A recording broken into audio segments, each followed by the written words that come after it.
اللہ اکبر اللہ اکبر۔ یہ بہت بڑے بزرگ ہوئے ہیں، حضرت ابراہیم بن علی بن عطیہ۔ دیکھ لو، میں کہتا ہوں جی لاج چنگی ہو جائے۔ اب میں نے نہیں یہ کتاب میں پڑھا کہ یہ بزرگ کس مبارک زمانے سے ہیں، لیکن دیکھ لو حضرت جی، بزرگوں کا نام ہے ابراہیم، لیکن دیکھ لو آج 2023 جامع مسجد قباء کے ممبر پہ بیٹھ کے صرف ابراہیم کی نیکی کی وجہ سے بن علی بن عطیہ، ابا جی کا بھی نام لیا گیا، دادا جی کا بھی نام لیا گیا۔ پتہ نہیں کس صدی کے یہ بزرگ ہیں۔ حضرت سیدنا ابراہیم نام ہے، بن علی بھی بولا، بن عطیہ بھی بولا۔ اس کو کہتے ہیں نیکی۔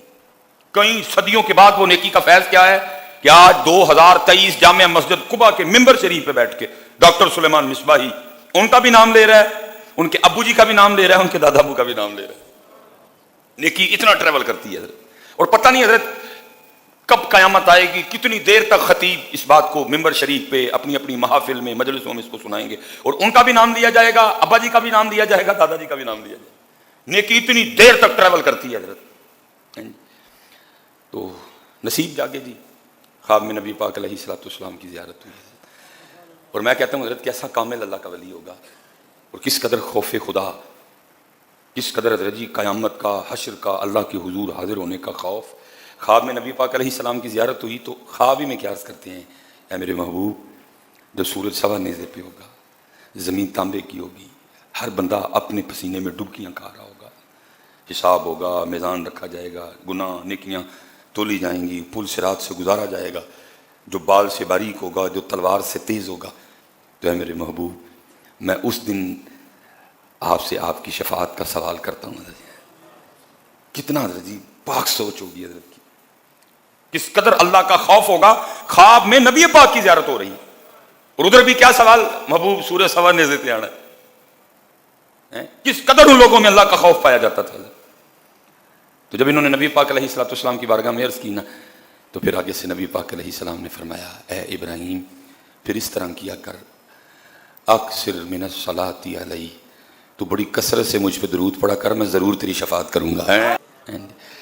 بچپن میں نے ایک نعت مجھے یاد، اب صحیح الفاظ تو اس کے یاد نہیں رہے، بڑی پڑھی جاتی تھی حضرت، میرے بس میں تھا صدا کرنا، میں نے تو صدا کر دی، وہ کیا دیں گے میں کیا لوں گا، نبی جانے خدا جانے ہیں، میرے تو بس میں صدا کرنا ہے، میرے بس میں تو میں نے صدا کر دی، وہ کیا دیں گے میں کیا لوں گا، نبی جانے خدا جانے۔ اس لیے پتر جب تک چلے خوب چلائیں، خوب پتر دھیان کرو، اپنی نمازاں پوریاں کرو، درود پاک پڑھو، اور بیٹا جتنے اسپیشلی جب پتر درود شریف تو صحیح فائدہ لینا ہے نا، پھر پہلا حلال کھاؤ، 100% اثر کرے گا۔ پھر صحیح اگر درود پاک سے فائدہ لینا ہے، پھر پتر زبان نہ جھوٹ نہ بولو، 100% کام کرے گا۔ پھر اگر درود پاک سے فائدہ لینا ہے، پتر زبان اتنا غیبت نہ کرو، 100% کام کرے گا۔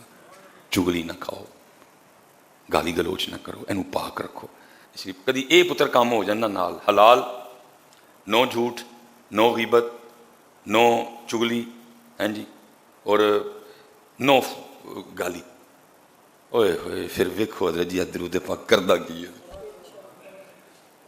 حضرت موسیٰ جی بڑی شان ہے، اللہ خود کہہ رہے ہیں تلک الرسل فضلنا بعضهم على بعض منہم من کلم اللہ ورفع بعضهم درجات۔ اللہ خود کہہ رہے ہیں، کلیم ہے ہمارے، واذکر فی الکتاب موسیٰ، خود کہہ رہے ہیں، لیکن یہ لکھا ہے جس کا مفہوم ہے۔ اللہ نے حضرت موسیٰ علیہ السلام پر بھی وحی کی، کیا فرمایا؟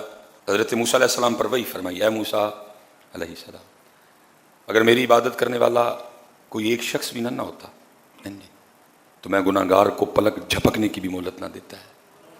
فرمایا میرے کلیم اگر لا الہ الا اللہ کہنے والا ایک بھی نہ ہوتا تو میں جہنم کو دنیا پر بہا دیتا۔ پھر فرمایا ہے موسیٰ کیا تو چاہتا ہے کہ قیامت کے روز پیاسا نہ ہو؟ موسیٰ علیہ السلام نے عرض کی تھی ہاں یا اللہ میں چاہتا ہوں کہ قیامت کے روز پیاسا نہ ہو۔ فرمایا پھر میرے محبوب پہ خوب درود پاک پڑھا کرو۔ ہیں موسیٰ علیہ السلام کو اللہ اے کلیم چاہتے ہو کہ قیامت کے روز پیاسے نہ؟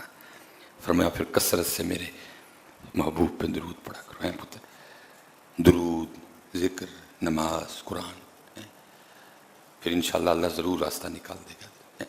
اللہ آپ سب پہ رحم فرمائے. وما علینا الا البلاغ المبین.